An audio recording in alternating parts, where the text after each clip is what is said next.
Hello everyone, myself Khyati Vyas from JMP English Medium Saraswati Group of Education. Today I am conducting this session for grade 4. Subject is SS. We are discussing chapter number 7, Our Government and Elections, and this is my session number 4 for this chapter. So kids, what did we learn in this chapter in our previous sessions? Previous sessions में इस chapter के related हमने क्या already discuss किया है? First thing, अवर government. तो India की government के बारे में हमने डिस्कस किया था।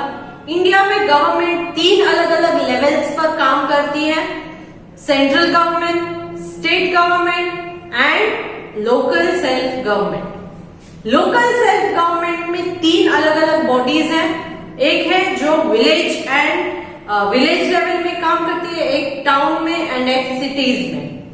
विलेज लेवल में जो काम करती है वो है ग्राम पंचायत, जिसके हेड सरपंच है। ग्राम पंचायत में 5 मेंबर्स होते हैं। देन टाउन्स एंड सिटीज में म्युनिसिपैलिटीज एंड म्युनिसिपल कमीशंस काम करते हैं। म्युनिसिपल कॉर्पोरेशन काम करती है। Now municipalities and municipal corporation, इसमें म्युनिसिपल कॉर्पोरेशन के हेड को मेयर कहा जाता है एंड म्युनिसिपैलिटीज के हेड को जो है चेयरपर्सन कहा जाता है। देन वी डिस्कस के इनके रोल क्या होते हैं, ये क्या फंक्शंस परफॉर्म करते हैं, मतलब कि क्या काम करते हैं। तो रोल तो फंक्शन तो ऑलमोस्ट सिमिलर ही है कि उस पर्टिकुलर रीजन के जो है उसमें प्रॉपर ड्रिंकिंग वाटर अवेलेबल है या नहीं, प्राइमरी एजुकेशन अवेलेबल है या नहीं, छोटे मोटे डिस्प्यूट्स है तो उन्हें रिजॉल्व करना, ये सारे काम। देन एजुकेशन के रिगार्डिंग सारी फैसिलिटीज है या नहीं, क्लीनलीनेस है या नहीं, तो इन सारे मुद्दों को वो डिस्कस करते हैं। देन इन इलेक्शंस में कौन पार्ट ले सकते हैं, इसके मेंबर्स कौन बन सकते हैं। 18 इयर्स एंड अबव के जो लोग हैं वो इसके मेंबर्स बन सकते हैं और वो इलेक्शंस में पार्ट भी ले सकते हैं। Now these work for the time period of 5 years. इनका वर्किंग पीरियड कितना होता है? एक बार इलेक्शन खत्म होने के बाद एक पर्टिकुलर बंदा अगर जीत जाता है तो वो कितने साल तक काम करेगा? He works for 5 years. How many years? 5 years तक वो काम करेंगे। Then लास्ट सेशन में हमने इलेक्शंस के रिगार्डिंग डिस्कस किया था कि ये इलेक्शन होते हैं, जीतते हैं, तो ये इलेक्शन क्या होता है, किस तरीके से होता है, that also we discuss. India में इलेक्शंस मैंने कहा था कि सीक्रेट बैलेट्स के थ्रू होते हैं। मतलब आप जो वोट डालने के लिए जाते हो, फॉर एग्जाम्पल पर्टिकुलर एक रीजन में से 3 कैंडिडेट्स अगर इलेक्शन में खड़े हैं तो इन 3 कैंडिडेट्स में से आप किसको वोट देना चाहते हो, उसको वोटिंग के लिए आपको जो है वोटिंग बूथ पर जाना पड़ता है। अलग अलग वोटिंग बूथ पर अलग अलग लोगों के नाम होते हैं, करेक्ट। आपको किस पर्टिकुलर बूथ में आपका नंबर है वही उसी बूथ पर जाना होता है। जो लोग वोट डालने के लिए जाते हैं उन्हें वोटर्स कहा जाता है। क्या कहा जाता है? वोटर्स कहा जाता है। जब वोट डालने के लिए जाते हैं तब हम अपने साथ अपना वोटर आईडी ले जाते हैं। वोटर आईडी के अंदर आपकी तस्वीर होती है, मतलब उस पर्टिकुलर वोटर की तस्वीर, उसका नेम, एड्रेस, ये सारे डिटेल्स रहते हैं। क्यों? क्योंकि एक दिन में आप एक ही बार वोटिंग कर सकते हो। एक वोटर आईडी लेकर आप उस पर्टिकुलर डे में 2 या 3 अलग अलग बूथ पर जाकर वोटिंग नहीं कर सकते। क्लियर? नाउ सीक्रेट बैलेट के थ्रू वोटिंग की जाती है, मैंने कहा था। सीक्रेट बैलेट मतलब एक क्लोज चेंबर रहता है जहां पर आप पर्टिकुलर इंसान को, उस पर्टिकुलर कैंडिडेट जो है, फॉर एग्जांपल 8 to 9 कैंडिडेट्स हैं, अगर आपको 2 कैंडिडेट को वोट डालना है तो किसी दो पर आप पहले के जमाने में ऐसा हुआ करता था कि टिक मार्क करते थे या स्टैंप लगाया करते थे, ओके। तो तब पेपर पर हुआ करता था और बहुत सारी मिस्टेक्स भी होती थी। आज क्या करते हैं हम, इलेक्ट्रॉनिक वोटिंग मशीन जिसको ईवीएम कहा जाता है, उसके थ्रू वोटिंग करते हैं। इस ईवीएम में ऑलरेडी क्या होता है कि पहले से ही अलग अलग जो पार्टीज होती हैं उन पार्टीज को रखा जाता है, उनकी सिंबल्स होते हैं और पर्टिकुलर कैंडिडेट के नाम भी लिखे जाते हैं। और उस कैंडिडेट को अगर आप वोट करना चाहते हो तो उसके अगेंस्ट उस कैंडिडेट के नाम के सामने जो बटन है, सिर्फ उस बटन को प्रेस करने से आपका वोट कास्ट हो जाएगा। क्लियर? तो इस तरह से ईवीएम मशीन्स के थ्रू इलेक्शंस होते हैं, फिर इसका काउंटिंग होता है। तो ये सारे इलेक्शंस है या काउंटिंग है वो कौन करता है? इस इलेक्शन को स्मूथली अगर करना है तो इसके लिए इलेक्शन कमीशन एक बनाई जाती है। ये कमीशन क्या काम करती है? इसका प्लान बनाती है, फिर डेट्स फिक्स करती है, फिर इलेक्शंस होते हैं, फिर उसके काउंटिंग करने के बाद अनाउंस करती है रिजल्ट को। ये पूरा काम ये इलेक्शन कमीशन का है, करेक्ट? तो ये सारी चीजें हमने प्रीवियस सेशन में डिस्कस की थी। आज के सेशन में हम पॉलिटिकल पार्टीज के रिगार्डिंग डिस्कस करेंगे। In India there are many political parties. India में बहुत सारी अलग अलग पॉलिटिकल पार्टीज हैं। The political party is a group of people who have same ideas about how to run the country. Political parties ये किस basis पर party होती है? फॉर एग्जाम्पल आप पार्टीज के बजाय ग्रुप, सिर्फ दो ग्रुप सोच लो। इंडिया में तो बहुत सारे पार्टीज है, बट अगर दो अलग ग्रुप है तो आपको कहाँ किस ग्रुप में जाना है ये आप डिसाइड करोगे।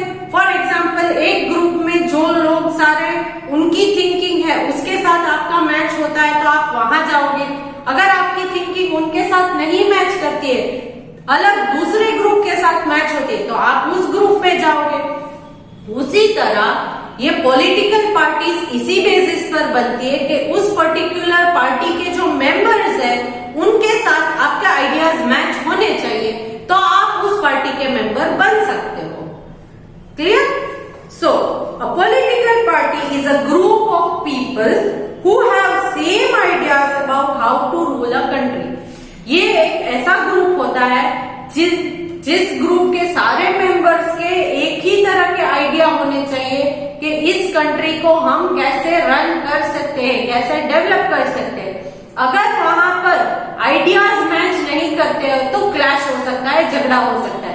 तो अगर आप उनके आइडियाज से सहमत हो तो उस पार्टी को आप ज्वाइन कर सकते हो। Political parties use symbols so that people who cannot read can identify the party symbol and vote for it. इन अलग अलग पॉलिटिकल पार्टीज जो है उनके अलग अलग सिंबल्स होते हैं। फॉर एग्जाम्पल हमारी कंट्री में बीजेपी का सिंबल क्या है? लोटस। देन कांग्रेस का सिंबल है ये पाम, हाथ। तो जो लोग रीड नहीं कर पाते, जिनको पढ़ना नहीं आता, वो इन सिंबल्स को आइडेंटिफाई करके अपना वोट कास्ट कर सकते हैं। अगर वो सोचते हैं कि कांग्रेस वाले अच्छा काम कर रहे हैं तो उस पर वोट करें, अगर वो सोचते हैं कि बीजेपी वाले अच्छा काम कर रहे हैं तो उस पर वोट करें। बट इन सिंबल्स को इसलिए रखा गया है कि जो लोग पढ़ नहीं पाते हैं, जिनको पढ़ना लिखना नहीं आता है, वो एटलीस्ट सिंबल को आइडेंटिफाई करके अपना वोट कास्ट कर सके। क्योंकि इंडिया के सिटीजन होने के नाते वोट करना तो सबसे इंपॉर्टेंट ड्यूटी है उनकी, वो चाहे पढ़े लिखे हो या ना हो, मगर वोटिंग तो करनी बहुत जरूरी है। To conduct election, the country or the state is divided into smaller areas called constituencies. किसी इलेक्शन को कंडक्ट करना है तो उस पर्टिकुलर कंट्री या स्टेट उसको छोटे छोटे एरियाज में डिवाइड किया जाता है, जिसको कहते हैं कॉन्स्टिट्यूएंसी। क्या कहते हैं? Constituency. Constituency is an area that chooses one person to be in the government. एक पर्टिकुलर कॉन्स्टिट्यूएंसी में से एक मेंबर जो है वो वहां के लिए आप इलेक्ट कर सकते हो।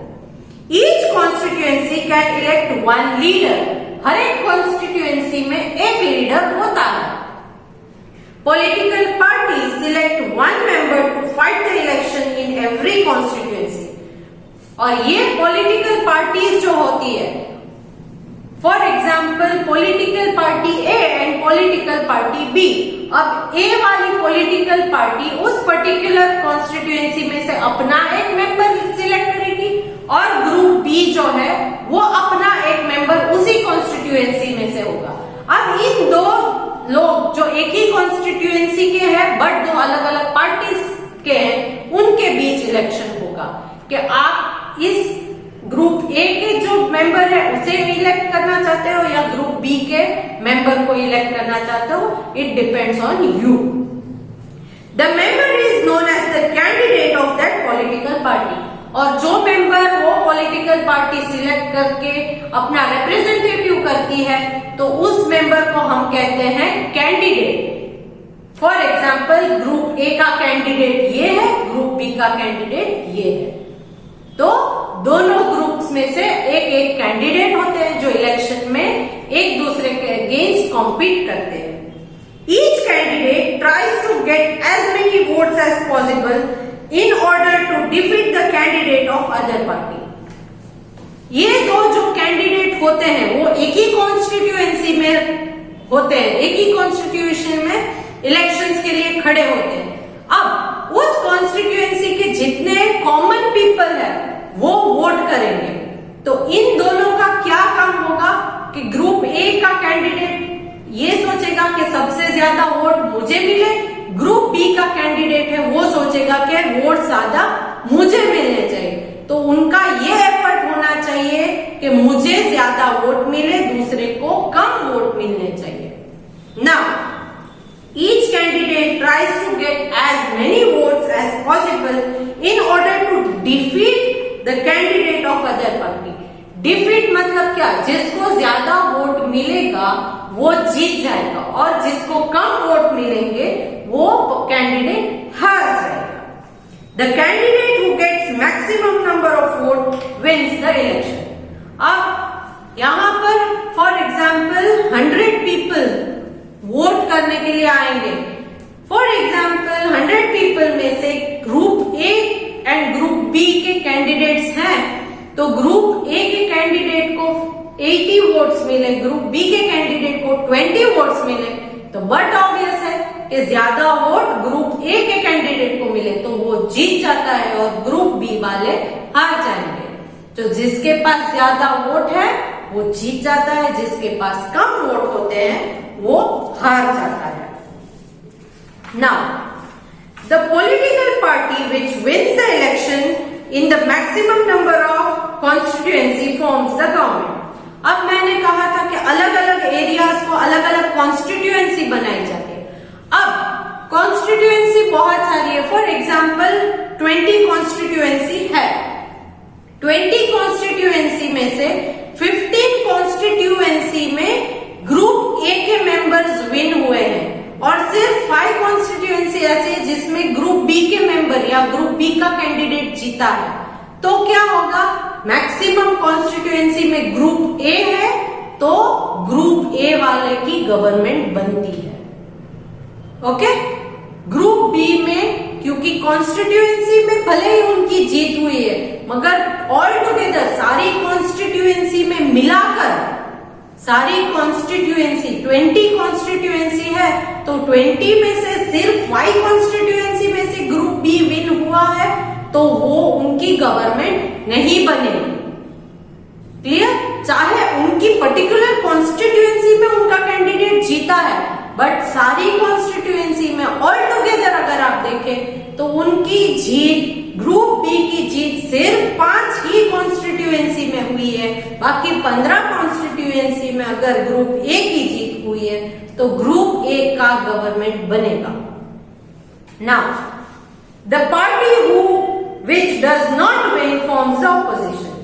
और जिस पार्टी को हार मिलेगी, जो पार्टी हार जाती है, जिसको कम वोट मिलते हैं या जिसकी जीत बहुत कम कॉन्स्टिट्यूएंसी में होती है, उनकी पार्टी नहीं बनती है, उनकी गवर्नमेंट नहीं बनती है, तो वो बनेगा हमारा ऑपोजिशन पार्टी, वो बनेगी opposition's.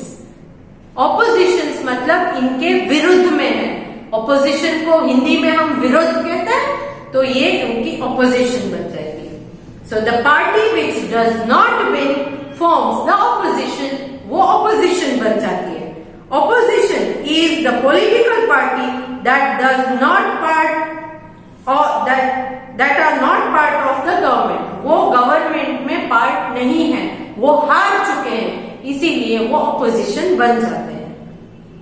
Now the government makes the rules and policies for the country और द स्टेट, और जो पार्टी जीत जाती है, जिनकी गवर्नमेंट बनती है, वो पर्टिकुलर गवर्नमेंट जो है वो उस पर्टिकुलर स्टेट या कंट्री के लिए रूल्स एंड पॉलिसीज को बनाते हैं और फिर उन रूल्स को हमें फॉलो करना पड़ेगा। इसीलिए इलेक्शन में करेक्ट पर्सन को इलेक्ट करना, करेक्ट पर्सन को वोट करना बहुत जरूरी है, क्योंकि आप जिसको वोट करोगे वो जीत जाएगा और जीतने के बाद उसकी गवर्नमेंट बनने के बाद वो जो इंसान है, वो पर्टिकुलर गवर्नमेंट जो है, जो रूल्स बनाएंगे, जो पॉलिसीज बनाएंगे, उसे आपको ही फॉलो करना है। तो अगर आप गलत इंसान को, गलत कैंडिडेट को वोट करते हो, तो बाद में आगे जाकर उसके गलत रूल्स या गलत पॉलिसीज को भी आपको ही फॉलो करना पड़ेगा। तो इसलिए करेक्ट कैंडिडेट को वोट करना बहुत जरूरी है। The opposition raises question about the government works in order to make sure that it rules properly. और जब ये रूल्स या पॉलिसीज गवर्नमेंट बनाती है और अपने अपने स्टेट या कंट्री को चलाती है, तब अगर ऑपोजिशन वाले जो है, जो जीते नहीं है इलेक्शन में, जो हार गए हैं और उनसे ऑपोजिशन बनता है, तो ऑपोजिशन वाले अगर ये गवर्नमेंट को जो रूल कर रहे हैं, रूलिंग पार्टी में अगर कुछ उन्होंने गलत किया है लोगों के साथ, कॉमन पीपल के साथ, तो ऑपोजिशन उनको क्वेश्चन कर सकते हैं कि भाई ये आपकी बात गलत है, ये आप गलत कर रहे हो। तो the opposition raises questions about the government's work in order to make sure that it is rules properly. Proper rule हो रहा है नहीं, कंट्री प्रॉपर चल रही है नहीं, किसी के साथ कोई अत्याचार अन्याय तो नहीं हो रहा है, इसको देखने के लिए ऑपोजिशन जो है वो रूलिंग पार्टी पर वॉच रखता है। उनके सारे रूल्स, उनकी सारी पॉलिसीज को फॉलो करने के अलावा उन पर अलग से वो लोग थिंकिंग भी करते हैं कि भाई ये अगर नया रूल किया है तो वो क्या है, इससे किसी का फायदा है, किसी का नुकसान है, ये सारी चीजों को वो लोग डिस्कस करते हैं। Now importance of voting.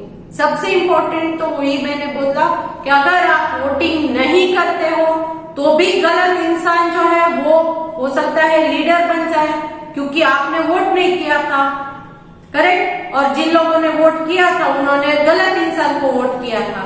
तो जितने लोग वोट नहीं करते हैं उससे भी ये हो सकता है। दूसरी चीज, अगर आप वोट करते हो बट गलत इंसान को वोट करते हो, एक ऐसे पर्सन को वोट करते हो जो डिजर्विंग नहीं है, जिसको कुछ नहीं आता है, जो अपने आप जो है डिसीजन नहीं ले पाता है, किसी और के डिसीजंस पर चलते रहता है, तो ऐसे इंसान को वोट करने से भी क्या होगा कि आप डेवलप नहीं हो पाते। बाद में जो वो रूल्स एंड पॉलिसीज बनेगी वो आपको फॉलो करने पड़ते हैं, चाहे वो गलत हो तो भी फॉलो करने पड़ेंगे, क्योंकि वो गवर्निंग जो रूलिंग पार्टी है उसका कैंडिडेट है। सो यहाँ इंपॉर्टेंस ऑफ वोटिंग बहुत है हमारी कंट्री में। It is important for all citizens of India who are of 18 years and about to vote. 18 years and above 18 years जिसकी एज है उसको वोट करना बहुत जरूरी है।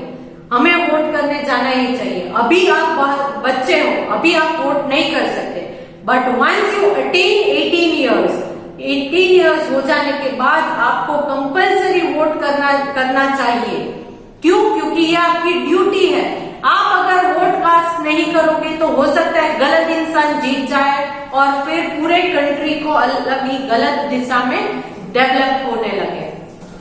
Now this let's us choose our own leaders.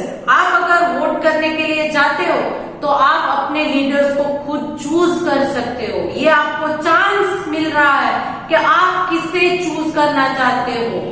ये आपको चांस मिल रहा है तो आप अपना सिलेक्शन कर सकते हो। Choosing our leader makes them answerable to us. और हमने जिस इंसान को चूज किया है उसको हम क्वेश्चन भी पूछ सकते हैं कि भाई मैंने आपको वोट किया था, आपको जितवाया था, तो आप ये डिसीजन पर्टिकुलर ले रहे हो तो क्यों ले रहे हो, उससे हमारा क्या फायदा होगा। तो that person becomes answerable to you. तो तब वो इंसान आपको आंसर देगा कि भाई आपने मुझे वोट किया, thank you very much, but मैं ये डिसीजन ले रहा हूं क्योंकि ये XYZ रीजन है मेरे पास। Clear? So he becomes answerable to us.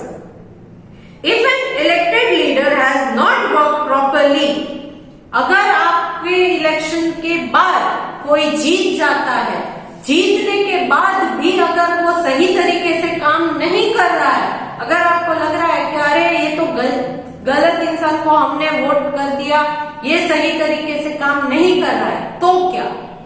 Then he और she may not win the next election. तो नेक्स्ट इलेक्शन में जब वो खड़े होंगे एज ए कैंडिडेट, तब आप उनको इलेक्ट मत करो, उनको वोट मत करो, तो वो ऑटोमेटिकली हार जाएंगे। So they might not win the next election. अगर नेक्स्ट इलेक्शन में भी जीतना है तो अच्छे काम करने हैं जिससे लोगों का फायदा हो, तो नेक्स्ट इलेक्शन भी वो जीत सकते हैं। अगर काम नहीं करेंगे, अच्छा काम नहीं करेंगे, लोगों को बहुत सारी डिफिकल्टीज उनकी वजह से फेस करनी पड़ रही है, तो नेक्स्ट इलेक्शन में वो हार जाएंगे। क्यों? क्योंकि कॉमन पीपल फिर दोबारा उनको वोट नहीं करेंगे। Thus, the citizen have the power to decide who will rule the country। और इसीलिए हमारी कंट्री में कॉमन पीपल, सिटीजन्स को ये अधिकार दिया गया है कि वो खुद डिसाइड करे कि हमारी कंट्री को कौन रूल करेगा, कौन चलाएगा। अच्छा काम नहीं कर रहे तो वो ऑब्वियसली हार जाएंगे, और अच्छा काम करेंगे तो आगे भी और सालों के लिए जीत जाएंगे। Since the right to vote is important, we must use this right very carefully and try to be responsible citizen। ये right to vote जो है, हमारा अधिकार है वोट करना, तो ये बहुत ही इंपॉर्टेंट राइट है, इसीलिए इसे हमें केयरफुली यूज करना है और एक जिम्मेदार सिटीजन होने के नाते वोट करना ही चाहिए। We should vote only once in an election. एक इलेक्शन में एक ही बार वोट करने के लिए जाना चाहिए। कोई भी कुछ भी कहे, कुछ भी चीटिंग करे, एक बार एक हमने इलेक्शन में इलेक्ट कर दिया, वोट कास्ट कर दिया, तो दोबारा कुछ उसी दिन सेम डे आप जाकर वोट नहीं करोगे। We should not tell others the name of the candidate for whom we have voted।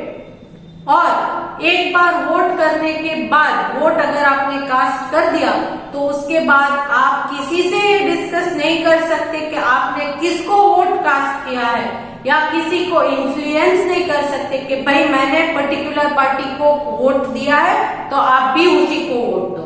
ये डिसीजन इंडिविजुअली होता है।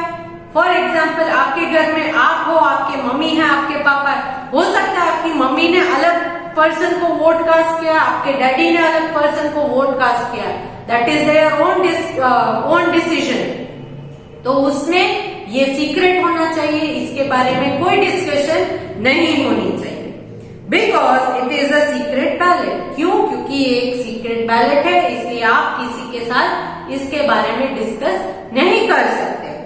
We should vote for the right person and should not be influenced by anyone। हमें हमारे लिए कौन leader होना चाहिए, इसीलिए एक राइट पर्सन को वोट करना चाहिए, ना कि किसी की बातों से इन्फ्लुएंस होकर अपना डिसीजन चेंज करके जो उसने बोला उस पर हम वोट कर दें।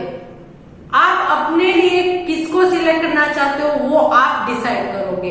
किसी की बातों में आकर, किसी के इन्फ्लुएंस में आकर आप वोट कास्ट करोगे तो वो गलत डिसीजन हो जाएगा।